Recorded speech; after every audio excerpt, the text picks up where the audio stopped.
Bueno, hola a toda la audiencia. En una entrevista más de Cinculillo, entendiendo las diferentes posturas que hay respecto de los sentires y de los malestares de nuestra comunidad universitaria aquí en la Universidad Nacional de Colombia. Hoy me acompaña un estudiante. Muchas gracias por estar aquí, Gracias a ti. Cinculillo. Y lo que yo quisiera saber es, obvio, pues primero te presentas y me cuentas, bueno, ese lugar, de dónde vienes, por dónde estás transitando y los malestares que hay desde la comunidad estudiantil. Yo quiero y necesito, creo que es necesario visibilizar todo esto a toda la comunidad. Ok, bueno, primero que todo, muchas gracias. Esto es muy emocionante porque ha sido una experiencia muy transformadora. Para mí, para mis compañeros, creo que puedo hablar por ellos. Bueno, mi nombre es Cristian Oliveros, soy estudiante de Gestión Cultural y Comunicativa de la Universidad Nacional de Colombia, sede de La Paz. Nací en Chía, Cundinamarca, pero toda mi familia es de origen cesarense, del Caribe colombiano. Mi familia por parte de papá viene del Magdalena Medio, mi papá es de Curumaní, mi mamá es de Valledupar. Encuentro mis raíces en el Cesar. Eh, Estoy en esa universidad y estoy en ese territorio precisamente también recogiendo como esto, recogiendo del lugar de donde vengo, encontrando identidad. Creo que es algo que aquí en Bogotá o aquí en el departamento de Cundinamarca, al menos en Cajicá, Chía, que son los lugares donde he estado, no logré conectar mi identidad. Creo que esa búsqueda me lleva a estar en el departamento del Cesar. Me enamoro del territorio, me enamoro del lugar de donde viene mi familia. Y llego a la Universidad Nacional después de un proceso muy, muy largo, que creo que mucha gente o muchos pelados como yo vive, y es que a los 16 años te dicen escoge una carrera y búscale rumbo a tu vida. Y cómo lo hacemos, o sea, encontrar algo así no es fácil. Pasé por diseño gráfico, pasé por la licenciatura en lengua castellana e inglés, hice un técnico en cocina, después presté el servicio militar, hice un montón de cosas buscándole un horizonte porque pues en este país las familias como la mía, por ejemplo, que han tenido que ser muy trabajadoras todo el tiempo, poco tiempo tienen para ayudar a sus hijos a encontrar el horizonte, ¿no? A encontrar el lugar hacia donde ir. Eh, Tal vez ese es mi lugar de enunciación, un lugar en donde mi familia me permitió entrar al mundo con mucha libertad, pero en ese camino uno explora muchas cosas y fueron muchos tropiezos hasta encontrar el horizonte, la gestión cultural, y porque pues después de haber dado todos esos pasos me di cuenta que necesitábamos cambiar muchas cosas y para mí el cambio es cultural, por eso le apuesto a la gestión cultural, por eso en el territorio, que más que todo lo necesita el departamento del Cesar, creo que es como ese campo tan importante para poder hacer las transformaciones que necesitamos hacer, al menos en este país. Qué bueno. Supongo que desde ahí es donde se vincula todo este tema del sentir y del movimiento estudiantil y de la discusión del estudiantado en el territorio de La Paz y como un poco la expresión de que se busca con la educación, ¿no? En una sede descentralizada y con la complejidad que hay en esa sede.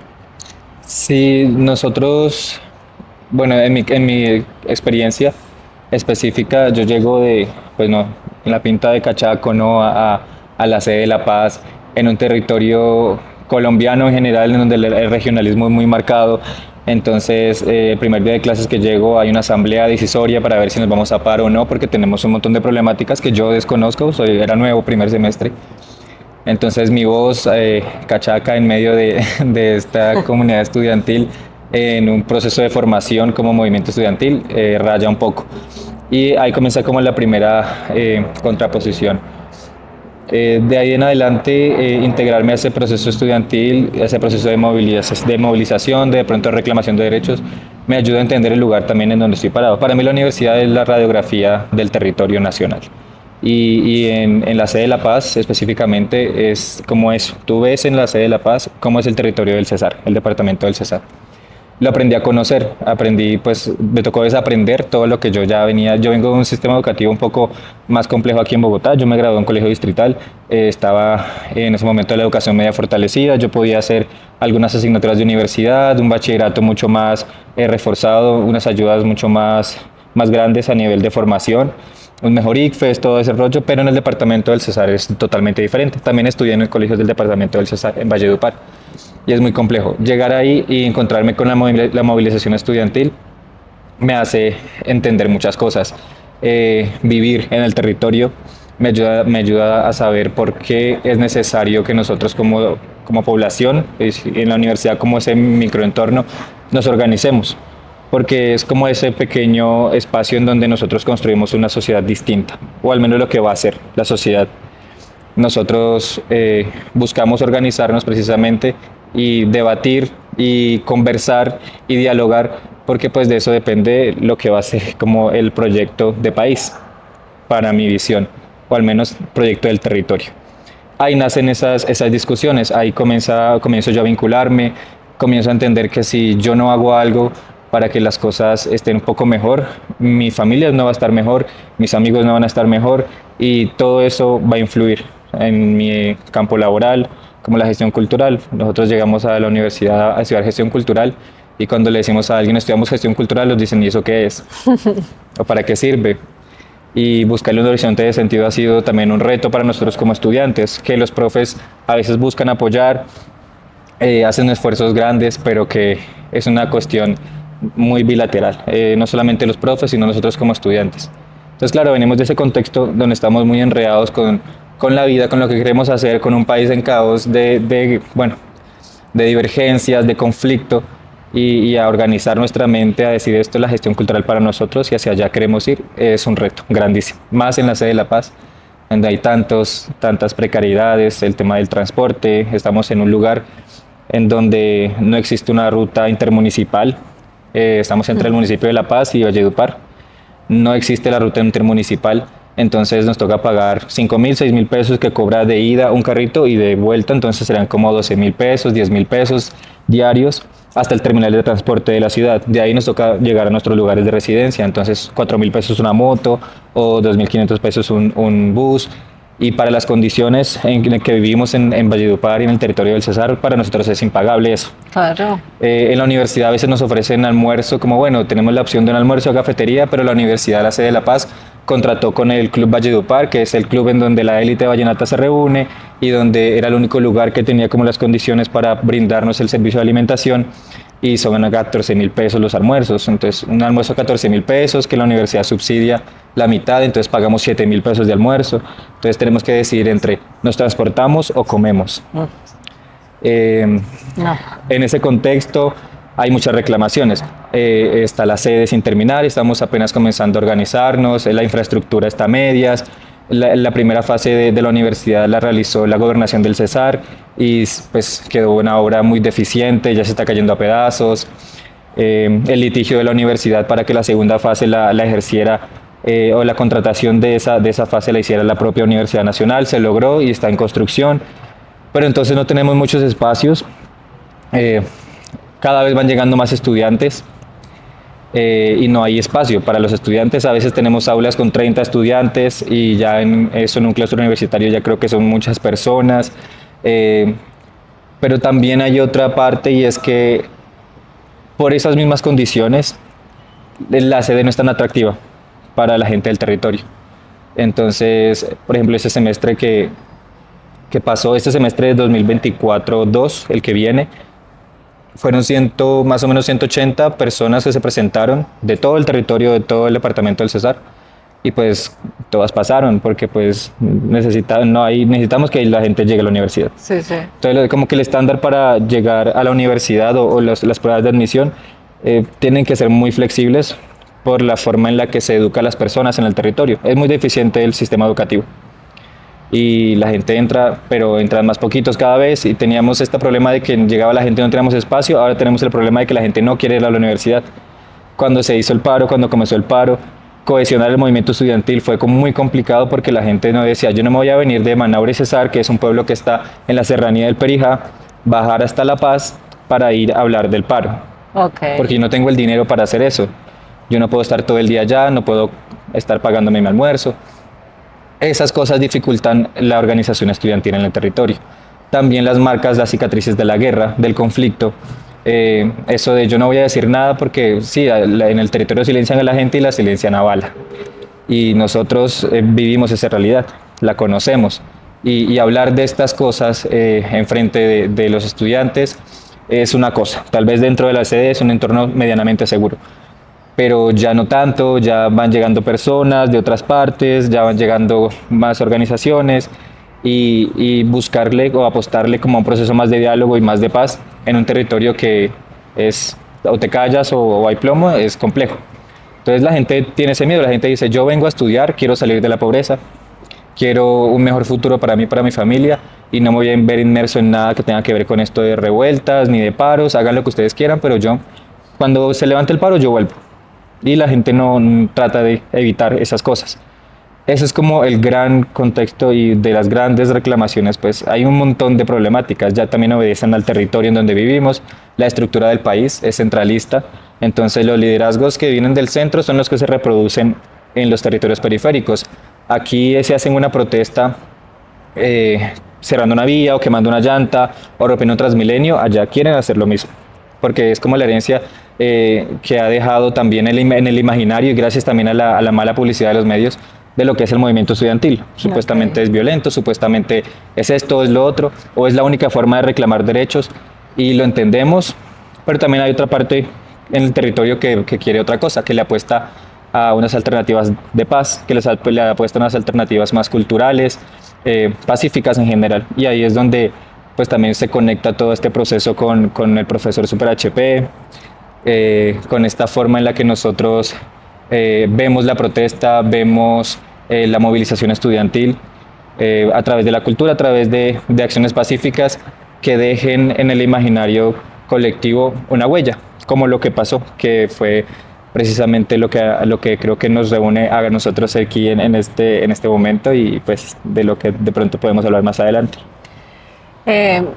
Cristian, te quería preguntar, hace unos minutos fuera de cámara me contabas un poco ese argumento fuerte, es a través de la cultura que vamos a cambiar nuestras realidades. Cuéntame esa visión, ese argumento. Bueno, yo creo sinceramente que el cambio, bueno, hay muchas apuestas políticas, ¿no? Y hay muchas apuestas sociales, por lo que debe ser el horizonte hacia donde vive la transformación del territorio nacional o de la ideología en búsqueda de paz, ¿no? Reconciliación, justicia, reparación. Pero yo creo que el cambio es cultural. Y cuando hablamos de cultura, no hablamos de solamente las expresiones artísticas o la producción cultural. Cuando hablamos de cultura, cuando yo hablo de cultura, me refiero a precisamente la forma en la que las personas se organizan socialmente. Y la forma en la que las personas se organizan socialmente depende de muchas cosas. La forma en la que produce su comida, la forma en la que el clima en donde vive es diferente. Aquí usamos ropa para cubrirnos del frío, allá queremos estar desnudos por el calor. Eso influye en nuestras prácticas, eso influye en la forma en la que nos vemos como personas, en la que yo veo a mi compañero. La forma en la que hablamos, la forma en la que comemos también transforma nuestra fisionomía, nuestro estado de ánimo. Eso es cultura. La forma en la que vivimos, en general. Y eso es lo que en mi concepto hay que tratar de activar, de transformar, de evolucionar, porque tenemos unas prácticas en las que muchas veces nosotros mismos impulsamos como ese retroceso o nos estancamos. Al menos en el departamento del Cesar, hablo en ese caso en específico que estoy allá, a las personas no les gusta vivir estresadas. A la gente no le gusta el estrés de la vida cotidiana, de tener que levantarse a las 5 de la mañana o 4 de la mañana para coger un bus, ir a trabajar. Sí, queremos trabajar, queremos hacer cosas, pero lo queremos hacer a nuestra forma, porque es nuestra forma de vida, el territorio, y esa es la relación que tenemos, la territorialidad nos condiciona. Y no al revés. Nosotros es lo que ha hecho como la sociedad en general, tratar de cambiar el entorno en el que vive, adaptarlo a lo que ellos quieren, pero nosotros debemos adaptarnos a eso, al territorio en donde nosotros vivimos.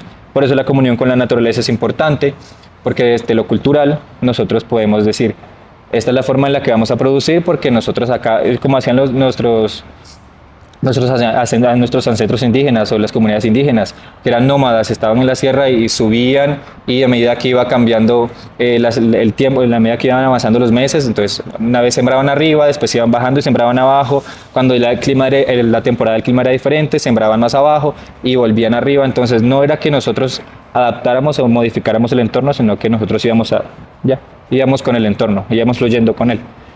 Esa visión, obviamente mucho más organizada, mucho más desarrollada, es lo que nosotros intentamos, lo que yo intento al menos darle como un horizonte de sentido a la cultura. Entonces cuando hablo de que el cambio debe ser cultural, pues debe ser eso, debe ser la forma en la que nosotros nos ponemos de acuerdo para vivir en comunión, como la comunidad, en comunión con la naturaleza, en comunión con la forma en la que producimos y la forma en la que resolvemos nuestros conflictos, porque estamos acostumbrados a que el que nos pega, le pegamos más duro, o al que nos dice le respondemos más fuerte, y el diálogo es como la apuesta más retadora para la sociedad. Ahí quisiéramos, o además ahí quisiera hacer la mella, como decir, no voy a bajar. Alguna vez tuve esa conversación con alguien que me decía, tú no puedes poner la cara si te hago una cachetada y poner el otro costado para que te la den y bajar tú, no tener una posición y no defender tu posición fuertemente por querer conciliar. Pero los acuerdos se logran, creo que de esa manera. Nosotros no necesitamos imponernos, necesitamos llegar a acuerdos. Y esa es la cultura a la que me refiero, la forma en la que resolvemos las cosas, la forma en la que llegamos a los consensos. Es más o menos la visión que tengo acerca de lo que es la cultura y la gestión cultural. Genial, y me encanta escucharte. Cristian, la última, y es ahora sí, ¿cómo se relaciona todo esto, no? Todo quien tú eres y toda esta historia, todo este horizonte de sentido con el profesor Super HP. Precisamente esta visión es muy irreverente. De pronto mucha gente tuvo muchos conflictos conmigo por la forma en la que pienso también, porque hay que defender una posición. Todos dicen, no seas tibio, tienes que hacer algo. Nos lleva a una clase de expresiones artísticas en la sede de La Paz. Veníamos de un proceso en donde lo que te decía, la reproducción del territorio en la sede. La gente vive mucho del que dirán, y si a ti te dicen esa persona es mala, él dice esa persona es mala. Entonces había ese voz a voz de que el profesor era un periodista, que él nos iba a dar expresiones artísticas y él no sabía nada de arte, que querían un artista, y era hombre y era periodista. Entonces hicieron unas firmas e incluso me pasaron a mí el formato para firmar. Todo el mundo, bueno, si ustedes quieren firmamos. Todo el mundo firmó. Yo no conocía al profe, no había dado clase nunca con el profe. Llegamos a la clase de expresiones artísticas porque eso igual no funcionó. Y cuando llegamos, este grupo de compañeros también querían esto, querían como nosotros queremos vivir el arte, sentir el arte, no queremos teoría. ¿Cómo vamos a aprender expresiones artísticas a través de la teoría en 4 meses que dura un módulo? ¿Qué vamos a aprender? ¿Cómo le aporta eso a la formación en gestión cultural? Y teníamos, teníamos también muchas contradicciones frente a lo que es la gestión cultural y buscamos darle un horizonte de sentido. Y muchas veces los programas que llegan con los profes no aportan a esa visión o no sabemos cómo tomarla. No hay una congruencia en todo el programa. Cada quien, en esto de la libre cátedra, cada quien hace también lo que puede y de lo que conoce. Okay. Nosotros tratamos de apropiarnos de ese proceso. Y en mi grupo de compañeros de aula pues nació esa reclamación, como bueno, queremos hacer algo también que tenga que ver con lo que pasaba en el paro, porque era lo que nosotros buscábamos antes de llegar de expresiones artísticas. Habíamos buscado alternativas para no irnos a paro. Buscábamos esto de la anormalidad académica como una opción, que era necesitamos un movimiento estudiantil sólido para poder dar la discusión a nivel nacional, porque se acercaba el N1, el Encuentro Nacional de Estudiantes Universitarios. Ajá. Y queríamos que el movimiento estudiantil, o queríamos que la gente en la comunidad estudiantil estuviese enterada de lo que estaba pasando, porque no les interesaba por las razones que decía anteriormente. Y proponíamos, bueno, anormalidad académica. En esa anormalidad académica era intentar que en las clases los profes hablaran de estas cosas con nosotros y que el proyecto de clase, de aula, fuese orientado hacia esta problemática, hablar de lo que pasaba en la universidad. Los profes no sabían, unos profes no sabían de eso, nosotros buscábamos activar eso. Así nosotros llegamos a la clase y propusimos esto al profe Hamilton. Él llegó con su programa, nos hablaba de la pedagogía no parametral, algo muy organizado desde sus saberes, pero que pues también se rechazó de parte de los compañeros por muchas cuestiones, ¿no? Personales, argumentos que para mí muchas veces no son válidos. Entonces decidimos, yo personalmente decidí entrar a clase y dar la oportunidad al profe, porque pues yo no lo conocía. Cuando llegamos hicimos esto, el profe sorprendentemente tomó una postura conciliadora con nosotros y más allá de eso se incluyó en ese proceso. El profesor, que es para mí lo impresionante de todo esto, él dice como esta es una creación de Cristian y los estudiantes, pero si no hubiese sido por la disposición de él como docente de hacerlo, esto nunca hubiese pasado, porque otros profes no escuchan. Y él nos escuchó y escuchó lo que pasaba en cada una de las cabezas problematizadas que estaba en esa aula. Y se problematiza él y llega también después de 2 días de discusión con un antifaz y una capa y dice, me presento, soy el profesor Super HP. Y él, es su propuesta también, es ese sentir de él, yo creo que es la pasión por la docencia que muchas veces se pierde en este camino. Ser docente, a mí alguna vez me encantaría ser docente y yo creo que ser docente es esto, ya entender que no todas las personas aprenden de la misma forma, no todas las personas son iguales y no solamente es una labor, sí, o sea, debería ser mejor paga y yo sé que debería ser una labor muchísimo más reconocida, pero es lo que forma la sociedad en la que vamos a vivir y yo creo que el profe tiene muy claro eso, sabe qué tipo de sociedad quisiera y por eso da desde lo que él tiene. Nace el personaje del profesor Super HP respondiendo a esa reclamación de los estudiantes, nos ayuda a levantar la voz de otra forma, de una forma pacífica para reclamar los derechos que sentíamos que habían sido vulnerados en esta elección de Ismael Peña, con la que estábamos totalmente en desacuerdo. Nos acompañó en la movilización, sirvió de ejemplo para los demás profes que no se pronunciaban para absolutamente nada y nos acompañaron ese día en la movilización. Se pegó la soleada del siglo con nosotros en la vía nacional hasta la Plaza de la Paz y nos permitió, nosotros no tenemos teatro en la sede, nos trajo un director de teatro para poder participar en algunas cosas en la movilización, nos trajo invitados profesionales a hablar sobre el derecho, sobre la desobediencia civil, buscó las alternativas, nos ayudó, estamos haciendo esto en este momento, también es gracias a él como docente, a lo que ha querido hacer, entonces es lo más valioso. Para mí eso es lo más valioso de toda esta experiencia y es que no es algo que solamente hayamos hecho nosotros y reclamado nosotros, sino la disposición de construir. Y eso para mí es el ejemplo. Para mí eso es como lo que debería ser la pedagogía y unas nuevas formas pedagógicas y la experiencia como dispositivo pedagógico, que era lo que hablábamos también. Cristian, gracias. Una última, un poquito chiquita, pero no es tan chiquita.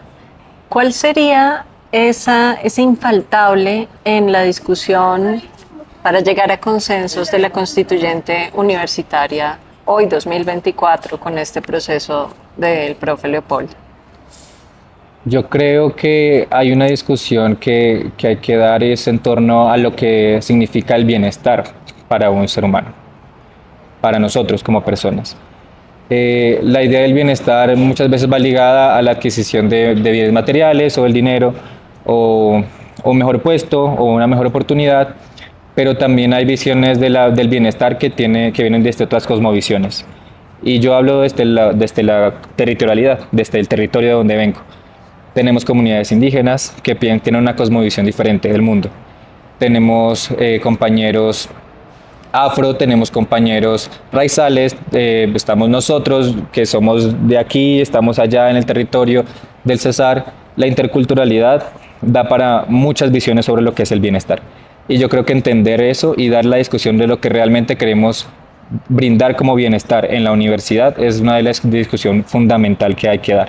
La idea del bienestar no es solamente lo que te pueden dar o lo que puede suplir una necesidad momentánea, sino lo que construye realmente el bienestar de un ser humano, la conexión con el mundo, con la naturaleza, con el conocimiento, la familia, los lazos sociales, la forma en la que respetan mi subjetividad, en la que yo respeto la subjetividad del otro y unas nuevas formas de producción de conocimiento que no pasen por encima de los derechos también y de las subjetividades de las personas, porque a veces hablamos de la producción del conocimiento, como allá, que hacían un simposio sobre pájaros, y entonces matan los pájaros para estudiarlos, y las comunidades indígenas lo ven como hermanos, y no matan los hermanos para estudiarlos. Entonces eso es fundamental. No pensarlo desde la centralidad de Bogotá, que es el gran el eje intercultural del país, sino entender que los territorios también tienen la autonomía para decidir qué es el bienestar para ellos. Muchas gracias, Gracias a Cristian, ti. muy amable. Gracias a ti Gracias. por esto. Bueno, nos seguimos viendo sin culillo con todas estas visiones, visibilizando todo lo que pasa en nuestra universidad en distintas sedes. Muchas gracias y nos vemos. Gracias.